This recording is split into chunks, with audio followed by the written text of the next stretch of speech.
One, two, three, testing, testing.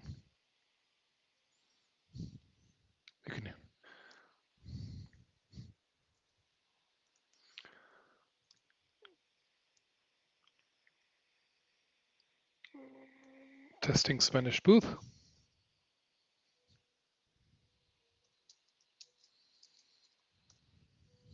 One, two, three, testing Spanish booth.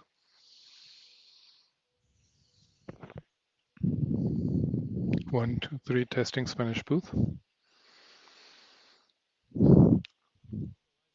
He sido un pastor desde 1989 y a lo largo de estas décadas he investigado y estudiado muchos temas, pero quizás ningún tema que haya yo estudiado me ha dolido tanto como el tema del mensaje del día de hoy, que es el transgenderismo. Conforme he estado leyendo sobre ese tema, si he de ser honesto, he estado enojado. No he estado muy enojado, no con la gente transgénero en general, sino a aquellos que han creado, porque ha sido creado y ha promovido esta ideología. La mayor parte del tiempo, sin embargo, mi corazón ha estado cargado de tristeza para la gente que lucha con su identidad de género. He llorado conforme he leído a sus historias de dolor, de confusión, de sufrimiento. Y también he llorado, pero lágrimas de felicidad cuando he oído y escuchado sus historias de sanación y de redención en Jesucristo, nuestro Señor. Y conforme empiezo el día de hoy, quiero ser muy claro sobre algo en particular, y es que si ustedes son alguien que está luchando con su identidad de género, o alguien que ustedes son transgénero, quiero que sepan algunas de estas cosas desde el principio. La primera es que el Dios que nos creó, el Dios que te creó, te ama más de lo que puedes imaginarte. La segunda cosa es que yo los amo y no puedo hablar de todas las iglesias, pero sí puedo hablar en parte de esta iglesia, pero en esta iglesia te queremos, estar bienvenido aquí y no estás solo. Y si eres alguien querido, de alguien que tiene disforia de género o que se identifica como transgénero, también eres amado. Y si alguna vez has experimentado o alguien que ustedes quieren han experimentado algo negativo en un ambiente de la iglesia en donde han sido tratados, realmente lo lamento. Ustedes son un portador de la imagen de Dios y haremos todo lo posible para tratarlos de esa manera en esta iglesia. Y lo digo en términos de de la comunidad transgénero, pero también todas esas cosas de cualquiera persona en la comunidad LGBTQ. Muchos de ustedes han sido deshumanizados y maltratados por los cristianos y por las iglesias cristianas y realmente lamento mucho esa experiencia y ese dolor que han sufrido a sus manos. Y aunque podamos estar en desacuerdo en muchas cosas, en esta iglesia los honraremos como portadores de la imagen de Dios y si alguna vez sienten que no son honrados de esa manera, por favor vengan a verme porque platicaremos al respecto porque la conversación que predomina en nuestra cultura, este tema sobre el transgenderismo, requerirá algunas semanas. Y por lo tanto, hoy quiero decirles que esto es lo que vamos a hacer. Hoy vamos a hablar sobre el movimiento transgénero y vamos a hablar específicamente sobre sus orígenes, cómo empezó. La semana siguiente vamos a ver las escrituras para descubrir qué dice la Biblia al tema y a lo mejor les sorprende que la Biblia hable de esto y realmente lo hace. Y finalmente, la última semana, si nos da tiempo, vamos a ver algunas conversaciones y algunas preguntas que la gente tiene con frecuencia sobre el tema de transgénero. Y aunque la experiencia transgénero no es nueva, su rápida proliferación del movimiento transgénero en los países occidentales desarrollados sí es nuevo. Y vamos a estar aquí, vamos a empezar con las raíces de todo esto y dónde empezó por varias razones. En primer lugar, lo que creemos determina cómo nos comportamos. Por eso estamos hoy. ¿Qué creemos? Lo que creemos determina nuestro comportamiento. Por ejemplo, si la gente creyera que el sexo es un regalo sagrado de Dios, no van a estarse acostando por ahí, oleándose con muchas personas, distintas. Lo que van a hacer, en cambio, es reservar su experiencia sexual para la alianza matrimonial. Eso es si entienden que Dios, el diseño de Dios para el sexo es algo sagrado. En segundo lugar, vivimos en un mundo que está tratando de indoctrinarnos todo el mismo y tratar de que cumplamos con sus filosofías. Y es por eso que a lo largo de esta serie lo que he tratado de hacer es ir a la historia y exponer cómo las filosofías ateas y la manera de ver filosofías y los pensamientos se han arraigado en nuestra cultura. Hemos visto una y otra vez cómo estas filosofías ateas nos están se están adoptando y nos están viendo. Y hemos aprendido cómo los visto muchos pasajes de las escrituras que nos advierten de esto. Así que si tiene una Biblia que es la suya, una que hayan tenido conexiones, pueden encontrar en la página 1038, pueden encontrar en esta edición, pero si tienen una pública no les puedo ayudar con la página si están en un teléfono móvil, pero les puedo dar la referencia que vamos a ver, así que si tienen una Biblia física o en una Biblia distinta, o si tienen una edición distinta, o si lo tienen en su teléfono, vamos a ver la carta de los Efesios, el capítulo 4, versículo 11, y eso es lo que dice la Escritura. Y él mismo, ahí habla de Jesús, constituyó a unos apóstoles, a otros profetas, a otros evangelistas y a otros pastores y maestros, a fin de capacitar a los santos para la obra del ministerio, para la edificación del cuerpo de Cristo. Así se los da a distintas personas para construir el cuerpo de Cristo. Y en el versículo 13 dice, hasta que todos alcancemos la unidad de la fe y del conocimiento de Hijo de Dios, hasta ser un hombre de plena madurez, hasta la medida de la estatura de la plenitud de Cristo. Así que no vemos a otros para ver qué tan maduros son. Nuestro objetivo es ser como Jesús, no compararnos con los demás. Y en el versículo 14 dice esto, para que ya no seamos niños, vean, sacudidos a la deriva y llevados a donde quiera por todo viento de doctrina, por estratagema de hombres que, para engañar, emplean con astucia las artimañas del error. Yo creo que este versículo dibuja o señala exactamente lo que está pasando en nuestra generación. Estamos siendo saturados por ideología ateísta, humanística, y las estamos internalizando, las estamos absorbiendo, y esto nos está haciendo daño. Como lo sabes, lo sé, porque con mucha frecuencia la gente cristiana piensa y actúa como el resto de los seres humanos que los rodea. Pero tomen nota del remedio de Pablo. Veamos el versículo 15. Sino que, siguiendo la verdad con amor, crezcamos en todo hacia aquel que es la cabeza, es decir, Cristo. El remedio del que nos habla Pablo es hablar la verdad en amor. Como lo dijo algún analista, la iglesia no puede permitir que la falsedad continúe sin corrección. Sin embargo, la verdad siempre debe ser reivindicada o envuelta con acentos de amor. Y aquí yo creo es que muchos en la iglesia han fracasado a lo largo del tiempo, porque a veces hablan la verdad, pero no está inserta en el amor y la compasión. Así que Pablo lo dice con mucha claridad. Necesitamos hablar de la verdad, pero debe estar envuelta en amor. De acuerdo con Pablo, según Pablo, crecer en la madurez en Cristo requiere que vivamos de acuerdo con lo que es verdad. Voy a decirlo nuevamente.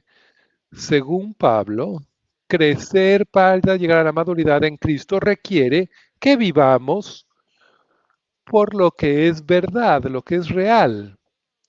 Para vivir nuestras vidas por menturas o ideologías humanísticas nos aleja de Jesucristo todas y cada una de las veces.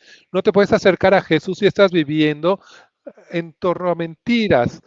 Requiere que esta relación esté basada en la verdad. La relación entre Jesús y tú necesita ser verdad. Y por eso es necesario que los pastores enseñen la palabra de Dios fielmente para que la gente en la iglesia no fueran arrastrados por aquello que sea contrario a los caminos de Jesús.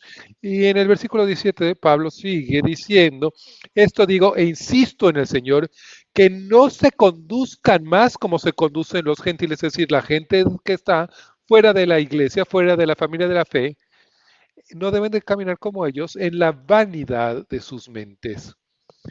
¿Por qué la gente que no cree viven como lo hacen? Porque lo que creen sobre el mundo, por eso, lo hacen, según Pablo, por la manera en que creen y la manera en que piensan. Y cuando tu mente ha sido saturada con filosofías humanistas ateas, tu comportamiento va a seguir ese camino. Y en el versículo 18 leemos, tienen el entendimiento entenebrecido, alejados de la vida de Dios por la ignorancia que hay en ellos y debido a la dureza de su corazón. Cuando la gente rechaza a Dios, tienen que intentar encontrar alguna manera de entender el mundo que los rodea. Rechazamos a Dios, pero de todas maneras tenemos que lidiar con la vida y con el mundo, así que tenemos que encontrar una manera de entender el mundo que nos rodea. Y cuando rechazas a Dios, que por lo cierto es la luz, cuando rechazas a Dios, tu vida y tus pensamientos, porque rechazaste la luz, entonces tu vida y tu mente se oscurecerán. Y Pablo utiliza aquí una analogía sobre la ceguera. Rechazar a Dios resulta en una ceguera de mente.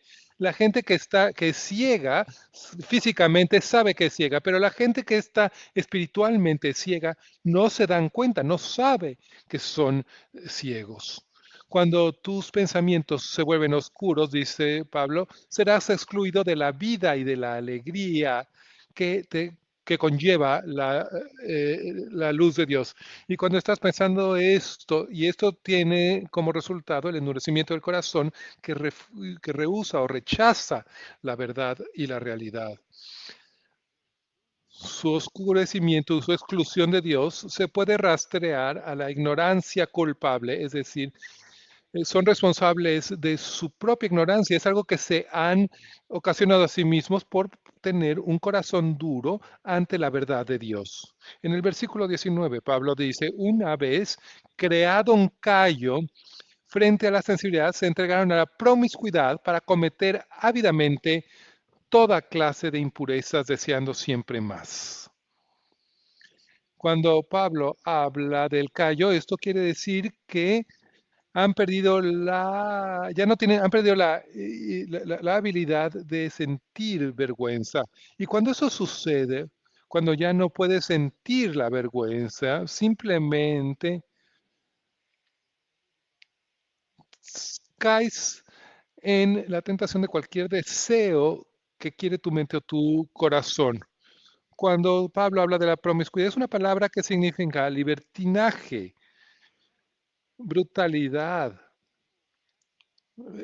exceso sexual, ausencia de autocontrol, un deseo insaciable del placer. Y cuando llegas a ese punto, estás en camino a buscar todo lo que tu corazón, una búsqueda de la que todo se vale, cualquier cosa que tu corazón oscurecido desea. Y cuando con un deseo cada vez mayor de obtener más y más y más. Y si eso sucede, ya nunca vas a lograr, nunca vas a alcanzar la satisfacción, nunca te vas a sentir completo. Pero tome nota de lo que dice Pablo más adelante, en el versículo 20. Pero ustedes no han aprendido hacia Cristo. La gente que sigue a Jesús no son como el mundo que los rodea, somos diferentes, reflejan los valores y las maneras de Jesús. Y así dice en el versículo 21 dice Pablo, si en verdad le han oído y han sido enseñados en él, así como la verdad está en Jesús.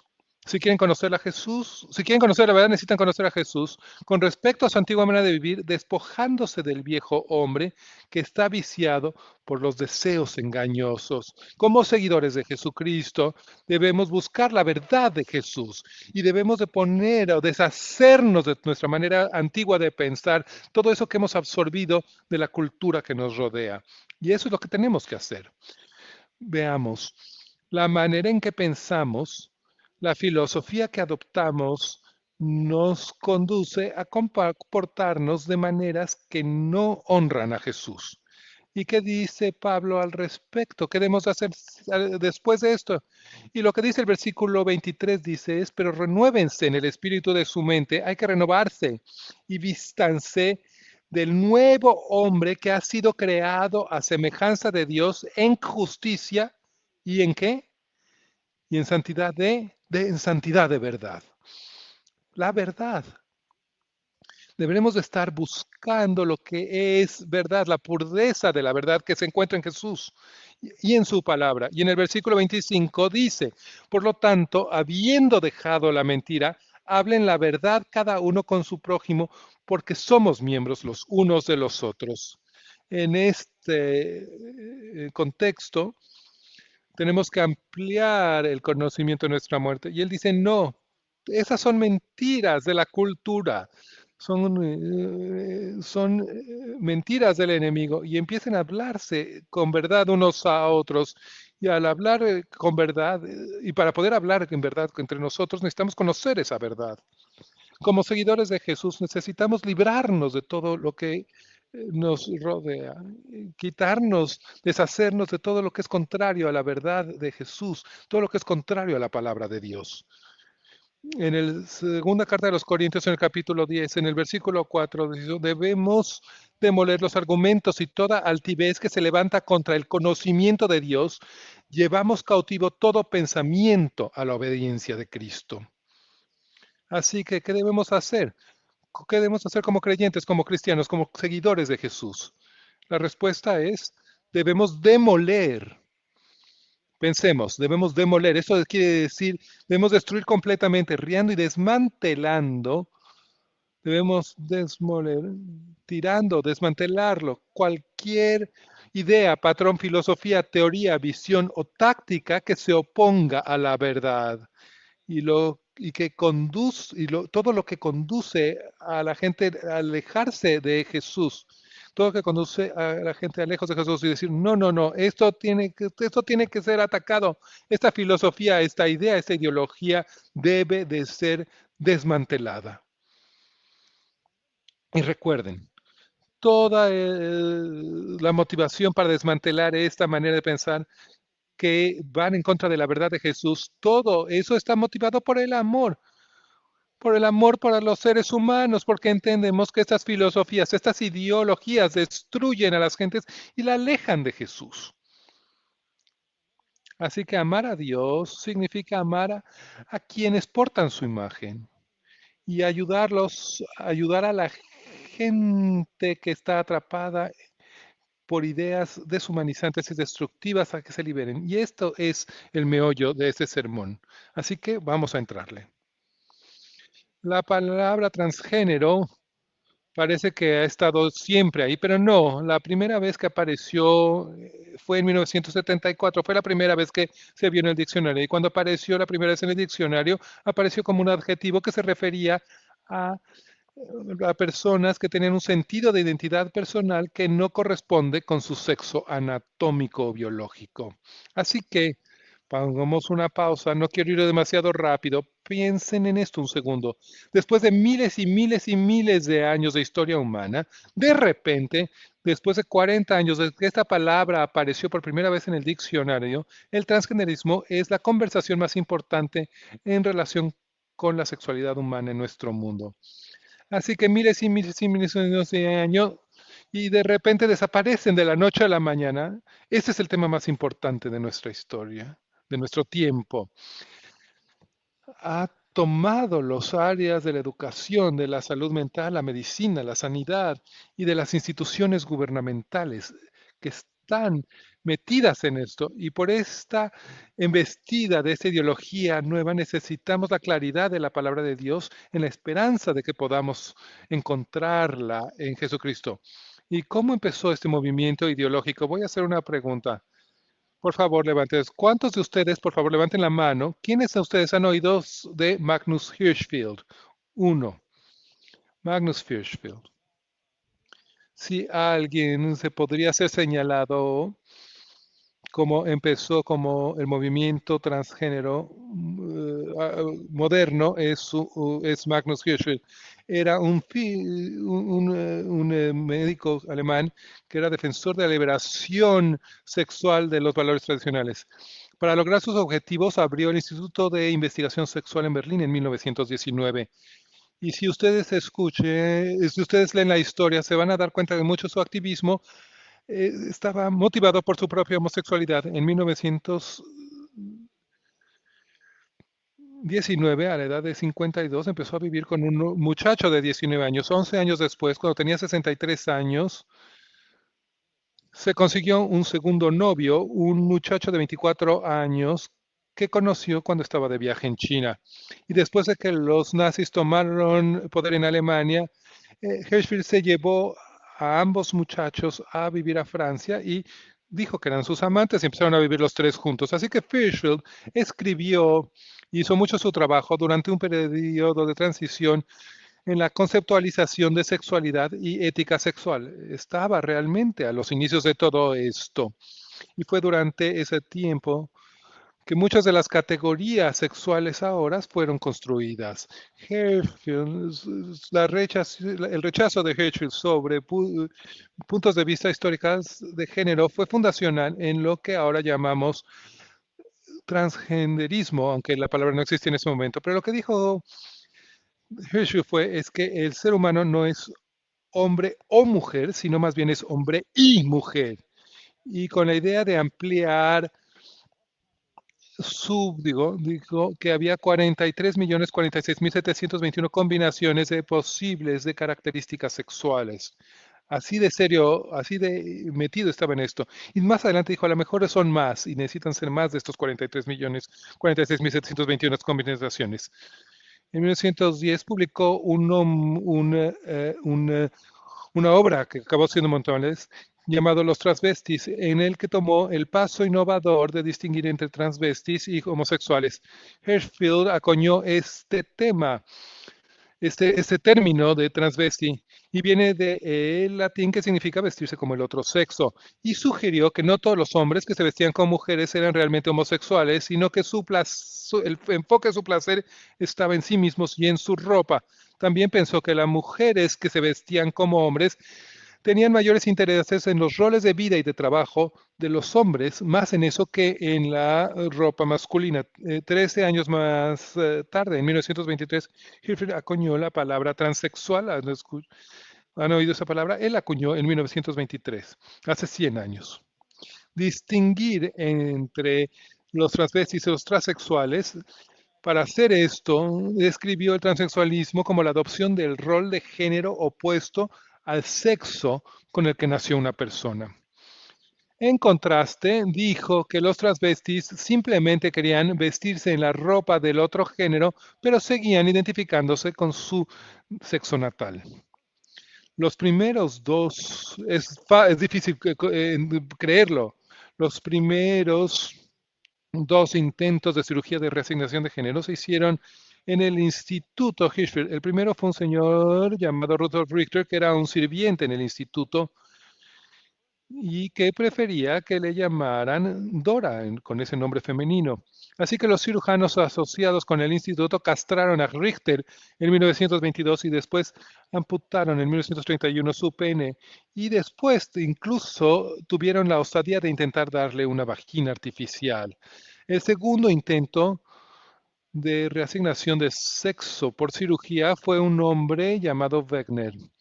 Era un artista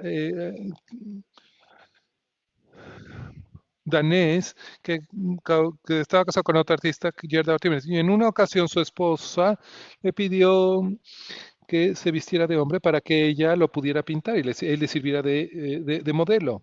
Y por lo tanto, esta experiencia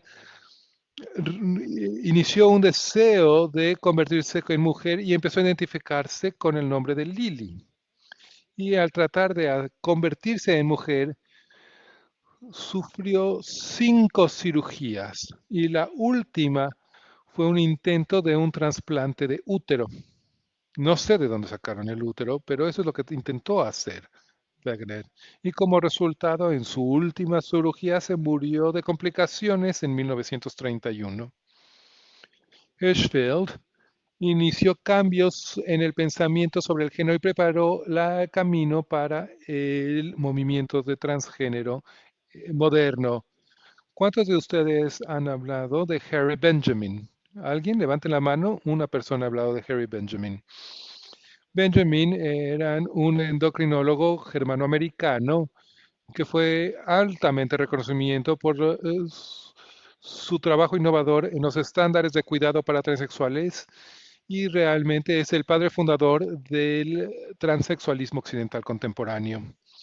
Él conocía a Magnus Herfield y su amistad los dirigió a Benjamin hacia este interés sobre asuntos sexuales.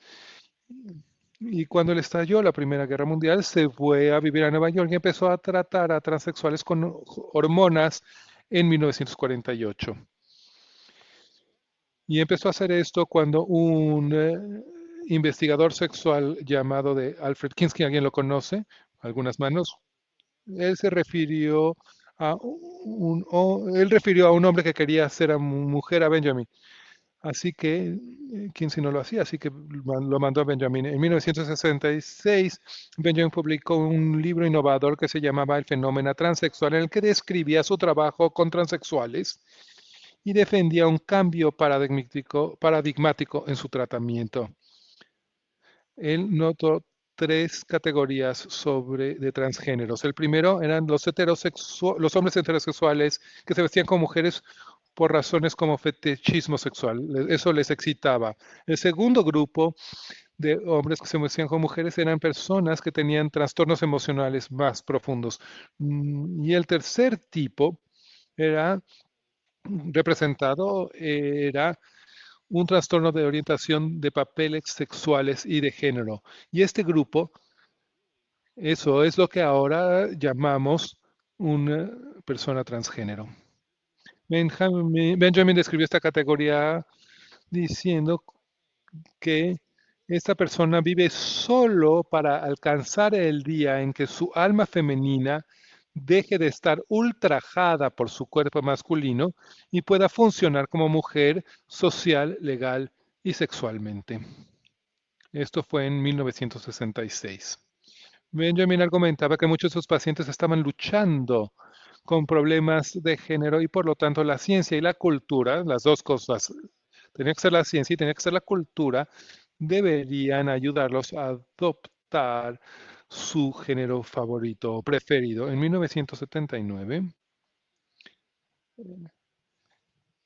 se creó la Asociación Profesión Internacional de Disforia de Género Harry Benjamin en su honor, que fue la primera organización interdisciplinaria dedicada a la defensa y el tratamiento de transexuales. ¿Alguien ha escuchado esta organización? Y así ya no se llama. Después el grupo llamó a la Asociación Profesional Mundial para Salud Transgénero. ¿Alguien ha escuchado sobre esta organización? Una persona. Ellos usan el acrónimo WPATH. Y es una organización que deben conocer y entender porque esa es la organización que establece los criterios para el mundo entero en este tema. Son una organización sumamente poderosa. Sus estándares de cuidado se hacen por los doctores, por hospitales, por cortes y juzgados y agencias gubernamentales. Son los que controlan todo esto, el WPATH. Y entonces, después llegamos a la persona, al psiquiatra la persona que Miriam Grossman considera la persona más importante o más influyente en el movimiento transgénero, John Money. ¿Alguien ha escuchado sobre John Money? Solo algunas películas, 5 o 6 personas han escuchado el nombre de John Money. Necesitan escuchar sobre John Money. Y esto es algo muy difícil, esto es terrible. Y necesitamos hacerlo infame. Money creció en Nueva Zelanda y estudió psicología en la Universidad de Harvard. de su tesis de doctorado de 1952 se llama la condición de intersexualidad. Es una condición médica rara que sucede en una de cada 5.000 personas. Es en el 0.02% de la población hoy en día. La intersexualidad. Es algo muy extraño, muy raro. Moni estaba fascinado por estos casos en que la genitalia del recién nacido era ambigua, no era claramente masculina o femenina, así que innovacionó el trabajo que cuando los niños nacen, cuando los bebés nacen, el papá tiene que diseñar, decidir si es hombre o mujer. Y aquí es donde está la asignación de sexo.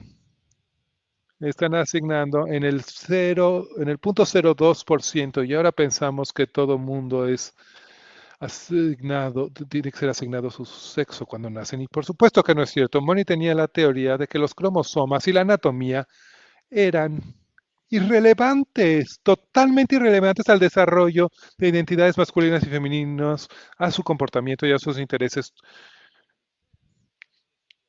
Los cromosomas y la anatomía no tenían. En cambio, lo que realmente desarrollaba el género de de los niños y las niñas se basaba en cómo eran tratados y las expectaciones que otros tenían sobre ellos. Para describir la identidad que era impuesta desde afuera o socialmente construida, de aquí viene esta idea de que esto es algo social de John Money. Y él acuñó entonces el término identidad de género. Y esto fue en 1957, imagínense ustedes. Antes de morir, la noción de divorciar la identidad de la biología no existía. No, simplemente no existía. El culpable es John Money porque no existía, porque si tenías cromosomas XX eras mujer y si tenías XY eras hombre. Ni siquiera la gente pensaba, no se paraba a pensar si se sentían como hombres o como mujeres, porque era lo que eran y ya está. Realmente era algo de lo que no se pensaba, pero llegó John Money y vino a cambiar todo. Él propuso la idea de una sexo ideológico. No, él dijo, no es la biología, es la psicología, son los sentimientos internos. Y él dijo que la psicología de tu sexo es más importante que la del cuerpo, que la anatómica. Al sexo psicológico lo llamó género. Así que por primera vez en la historia humana tenemos divorciado el género del sexo. Nunca antes en la historia de la humana estas dos cosas eran separadas. Fue John Money quien separó. El género es tu sexo psicológico y tu sexo es tu cuerpo natural, tu cuerpo, lo que dice tu cuerpo, tu sexo corporal. Él decía que los bebés son como una página en blanco cuando nacen y él afirmó que sin una predisposición en la manera de pensar, sentir o comportarse de manera masculina o femenina, los seres humanos somos una página en blanco. El sexo, y así lo enseñó, era determinada por la naturaleza, pero el género, lo que sientes dentro, está determinado por la crianza, por el constructo social que te rodea. Para entender más a Moni, es importante saber que era un miembro de un grupo de investigadores sexuales y de académicos, muchos de los cuales habían sido alumnos de Alfred Kinsey, a quien mencioné antes. Si sabemos algo sobre Kinsey, nuestra cultura piensa que es un héroe, pero realmente era una de las personas más desviadas, unas personalidades desviadas que hizo una campaña en contra de la moralidad sexual tradicional. El consorcio que incluía a Money argumentaba que todas formas de sexualidad consensuada son buenas o por lo menos neutrales y que los problemas surgen no del sexo, sino de la culpa, el miedo y la represión, y hay que deshacernos de la culpa, el miedo y la represión. Y entonces Money aprovechó el poder de la lengua para influenciar en la cultura y para darle forma. Así que empezó a cambiar el lenguaje, la terminología. A él no le gustaba el término psiquiátrico se había usado que era perverso. A gente hablaba de sexualidad perversión. Moni no le gustaba que se llamara así, que se llamara perversión. Y entonces sugirió que se utilizara la palabra parafilia. Argumentó que la palabra parafilia era menos perjudicial y sentencioso para describir a personas con comillas, problemas conductuales sexuales inusuales. Así que no vamos a hablarlo perversiones, vamos a hablar de parafilia. Pero ¿de qué hablaba Moni cuando se refería a conductas sexuales inusuales? ¿A qué actividades él se refería? ¿Qué creía que no deberíamos de juzgar? Vamos a considerar lo siguiente para responder a esta pregunta. En 1940, Alfred Kinsey sugirió que material sexualmente explícito, es decir, pornografía, debería utilizarse para propósitos educacionales. Así que de hecho convirtió el ático de su casa en la Universidad de Indiana en un estudio en el que filmaba a sus colegas y a sus esposas. Esto fue en los 40, en la década de 1940. John Money en la década de 1970 siguió en la misma línea. Empezó a introducir en el programa de estudios de la Escuela de Medicina Johns Hopkins en 1971 películas que reproducían comportamientos sexuales inusuales. Esto que voy a decir ahora es muy gráfica y me cuesta trabajo. Así que prepárense. Y no quiero ir hacia donde estoy a punto de llegar, pero es necesario para exponer a John Money por lo que realmente es. Es un malvado. Estas películas educacionales ah, incluían fotografías explícitas de personas participando en brutalidad, en ingestión de orina y de heces sexuales, fetiches sexuales y orgías. Money era un depravado, un ser humano depravado, y además lo presumía al mundo. Él decía que desde una pequeña edad los niños deben ser expuestos a imágenes explícitas. ¿Para qué? Para que puedan entender la diferencia entre los órganos sexuales de hombres y mujeres. ¡Niños! Defendió públicamente la pedofilia y el incesto, llamando a la pedofilia un encuentro amoroso entre personas de edades discrepantes. Sobre el incesto, él escribió, y cito, una experiencia sexual infantil como ser pareja de una familiar no necesariamente afecta negativa al niño. Fin de la cita.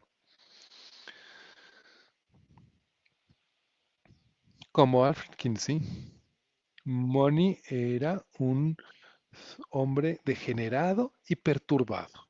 Y como Kinsey, luchó por liberar a la sociedad de lo que ellos llamaban los tabúes judeocristianos represivos, armar controversia, derribar todo tipo de restricción, librar al mundo para crear un mundo en el que todo se vale.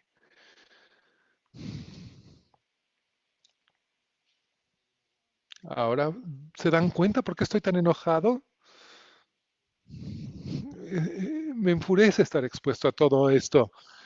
Money promovió agresivamente su teoría género, es decir, que el género era simplemente un constructo social, pero seguía siendo una especulación, era una teoría. ¿Cómo podría demostrar que era la crianza y no la naturaleza quien determina el género o la identidad sexual, psicológica? ¿Cómo podría probar que los cromosomas o los genitales no importan? No podía.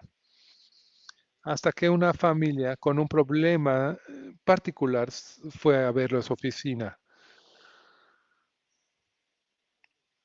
Una de las historias más trágicas sobre el transgenderismo es el caso de un hombre llamado David Reimer. David Reimer nació en 1965 y murió en 2004. Y Reimer y su hermano gemelo nacieron perfectamente normal, totalmente saludables. Lo que pasó es que los genitales de David fueron mutilados en una circuncisión mal hecha y esta familia traumatizada pues entró en contacto a través de otra persona con John Money y se acercaron a él para preguntarle qué debíamos hacer. Y en ese momento Ron, el papá de David, tenía 20 años y había llegado a séptimo grado. La madre, por su cambio, Janet, tenía solo 21 años y ella había llegado al noveno grado. Y se los condujeron a la persona más conocedora del tema en el momento. Creían que era un dios, confiaban en él. Así que para probar su teoría de que el género no es nada más que un constructo social, eh, Moni pidió a los padres que castraran a David y que lo criaran como mujer. Y entonces lo castraron y después los cirujanos trataron de construirle eh, unos genitales femeninos, externos en apariencia. Y lo crearon como Brenda y lo vistieron en rosa. Y en 1972, Money empezó a presumir y a dar a conocer sus informes y les decía que al muchacho le encantaba usar vestidos y le encantaba que le largaran el pelo. Moni habló de casi la división prácticamente milagrosa del temperamento, del gusto y del comportamiento en términos de género de estas dos personas, de estos dos gemelos. Y la manera en que presumía la manera en que dio a conocer y presumía de este caso, y esto le dio fama a Money y le dio el financiamiento que le alcanzó para el resto de su vida para seguir con sus investigaciones. Pero la versión que tenía Money de la experiencia de los gemelos Reimer era totalmente falsa. Reimer y su hermano gemelo iban con pilgrimaje todos los años de Canadá, donde todos los años al Johns Hopkins Hospital, donde Moni los trataba. Moni llevó a un transexual para demostrarle a David cómo un hombre se podía convertir en mujer. Ay, los consejos tan complicados los llevó incluso a invitar a los padres, a Ron y a Janet, para que David los viera desnudos, para que vieran la diferencia y pudieran aprender la diferencia entre órganos sexuales masculinos y femeninos.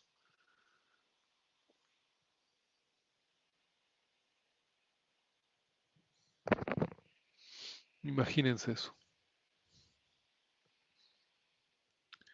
Y quizás lo más vil que hizo Money fue hacer que los dos muchachos, David, que en ese momento se llamaba Branda, y representaran actos sexuales y los forzó a hacer esto cuando tenían 6 años de edad. Incluso tomó fotografías de los niños en estos actos. Y ahora estoy seguro que entienden mi furia, mi enojo. Como cualquiera se podría imaginar, estos dos niños fueron traumatizados por el abuso al que fueron sujetos. No, pero no fue sino hasta 1997 que vino la verdad sobre este engaño. Milton Diamond y King Sigmundson reportaron en la revista Archives of Pediatrics and Adolescent Medicine que David Reimer había rechazado su identidad femenina y había regresado a vivir como hombre. La mamá de David dijo que como niño David se quitaba los vestidos y aunque lo invitaban y lo fomentaban que jugara con juguetes de niña, él continuaba a preferir las pistolas y los camioncitos sobre las muñecas. A los años 14 decidió empezar a vivir como hombre y fue cuando los papás le dijeron todo lo que había pasado en su infancia sobre la circuncisión y todo lo que había hecho John Money y a lo que ellos habían accedido. Eventualmente, David tuvo una cirugía para que sus genitales volvieran a volverse masculinos y a los 25 años se casó con una mujer. Sin embargo, la vida de Reimer terminó en tragedia cuando se suicidó en 2004. 2 años antes de su propio suicidio, su hermano Brian, que había sido diagnosticado con esquizofrenia, se había también quitado la vida trágicamente. La teoría de John Money, escuchen bien, la teoría de John Money sobre el género siendo un constructo social había sido construida sobre el caso de los gemelos Reimer y había sido todo una mentira. ¿Y el resultado? Como cultura, como cultura, nuestras mentes han sido oscurecidas y hemos perdido toda sensibilidad y una generación entera de niños cuelga en la balanza. Bueno, así que esta parte del mensaje ya terminó, así que pueden relajarse un poco. Ahora entiendo por qué esto ha sido tan difícil. No tengo que tener que mencionar ninguna de estas cosas, no si quisiera tener que leer estas cosas, no quisiera saber nada de esto, pero debo hacerlo. Yo no quisiera que ustedes se sentaran sobre esto, no hay nada en mí que quiera hacerlos pasar por esto, porque tengo que hacerlo. ¿Por qué? Porque como pastor soy responsable de velar y proteger al rebaño del Señor, a su pueblo, contra las cosas que amenazan a su alma. Y créanme, este movimiento transgénerico está amenazando las almas de ustedes, de sus hijos, de sus nietos y de las generaciones que nos siguen. Tengo que hablar de estas cosas porque son muchos seguidores de Jesús, gente buena, hay muchas que están siendo discipulados por esta ideología que realmente, si he de ser honesto, viene de las entrañas del infierno. Y por eso paso tanto tiempo en esta serie tratando de exponer de dónde vienen todas estas ideas destructivas. Deben salir a la luz. Estas gentes y sus ideologías y lo que hicieron deben de ser expuestas. De aquí vienen, para que cuando empezamos a adaptar estas cosas, veamos, sepamos de dónde vienen. Estas son las personas a las que estamos siguiendo, estas son las personas que nos están llevando a creer lo que estamos haciendo. Estamos en una batalla espiritual por los corazones, cuerpos, almas y cuerpos de una generación. Y nos ha agarrado por sorpresa, a la iglesia lo ha agarrado por sorpresa. Y como resultado, esta marea de locura ha invadido a la iglesia, a nuestros hijos, y nuestros nietos se los está llevando la marea. No podemos mantenernos ignorantes, no podemos nada más quedarnos ahí y como si nada pasara. Debemos enfrentar este asunto con coraje, con valor, con los ojos bien abiertos, porque si no lo hacemos, las generaciones que nos siguen van a estar saqueados, las generaciones que nos siguen van a estar saqueadas por estas fuerzas oscuras y malvadas. Así que, ¿qué hacemos? ¿Qué debemos de hacer? ¿Cuáles son los pasos a seguir? La número 1. Regresen la próxima semana, por favor. La siguiente semana vamos a ver la Biblia para ver respuestas en Jesucristo. Toda la parte difícil que ha sido en la serie, todas las cosas que he dicho que no quería decir, porque no quería decir nada de esto.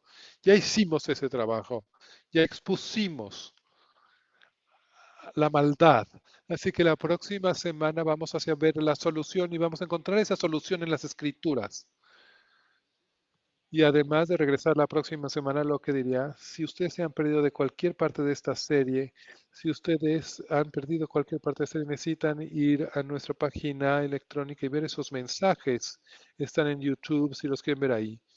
Y por cierto, lo mencioné la semana pasada, y cuando lo hagan, cuando vean los mensajes, no los mensajes, no necesariamente los streamings en vivo, necesitan poner el like y necesitan compartirlos, necesitan tener tantos likes como ustedes quieran, por- porque a la gente que no le gusta de lo que estamos hablando, que tiene miedo, necesitamos que se difunda este mensaje, necesitamos compartirlo, que otra gente sepa, porque les prometo que todos en nuestra comunidad necesita ver, escuchar estos mensajes, entenderlos. La segunda cosa que quiero que hagan es que bajen en las descripciones en línea, en nuestra página, ven un archivo descargable, lo acabo de actualizar esta semana. Una de las cosas que he incluido en estos recursos es la organización, una asociación cristiana médica y dental. Es una organización, es una colisión de doctores y dentistas en el país y han escrito algunos posturas que tratan de guiar a los médicos y cualquier cosa que encuentren en su página y está vinculada, encuentran el vínculo en los recursos y en la lista de recursos que les estoy mandando. Necesitan conocerlos si son ustedes son médicos, ustedes están en el área médica. Hay una organización con la que pueden aliarse para que les ayuden a entender este tipo de cosas. Así que por favor, bajen esa lista y este libro acaba de salir y necesitan leer este libro. Este libro que se llama Perdido en la Transnación es de la doctora Miriam Grossman y esto acaba de salir hace como un par de semanas. Acaba de salir, es nuevecito y ha pasado los últimos 40 años de su carrera, los últimos 14 y los últimos 15 años sobre la conversación transgénero. Literalmente es una experta en este tema. Y no sé si es cristiana o no, pero sí cuenta la verdad y ama la generación de niños con los que está trabajando y los ha visto cómo los están destruyendo y está haciendo todo en su poder para ayudar.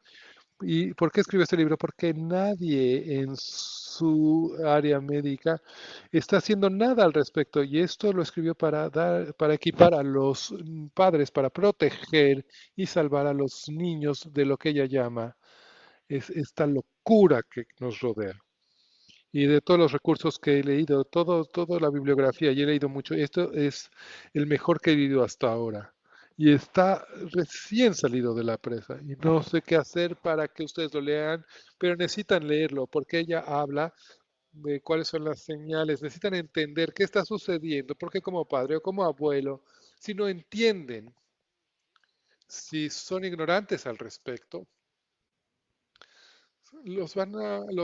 son blanco fácil. Así que lean este libro. Ok, oremos y con eso habremos terminado. Padre, esta es una conversación que resulta difícil, que nos perturba, particularmente para gente, quienes estamos en esta sala o estamos viendo en línea, a lo mejor tenemos alguna experiencia con estos temas. Y te pido que protejas nuestros corazones y las de nuestras familias, porque esto es difícil para quienes están sufriendo, pasando por esto. Padre, te pido que conforme la luz se nos revela y se nos muestra en esta oscuridad, nos empecemos a liberar y empecemos a despertar de lo que nos ha sucedido a nosotros en nuestra cultura y a las iglesias y a las familias y que reaccionemos. Y te pido que por el mensaje de la próxima semana, porque abriremos tu palabra para que de una manera especial para que nos guíes sobre este tema, que nos abras los corazones para recibir humildemente tu mensaje y que nos ayude a encontrar el camino hacia adelante. Te adoramos y deseamos la verdad y la realidad y oramos que la recibamos de tu palabra y te lo pedimos por Jesucristo nuestro Señor. Amén. Muy bien.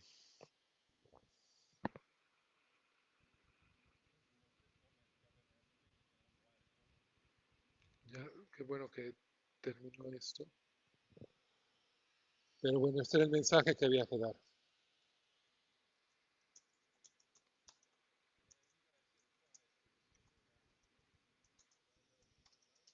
Ustedes no esperaban entrar hoy y tener que escuchar todo esto, así que gracias por quedarse. Hay que hablar de esto y debemos entender de dónde viene.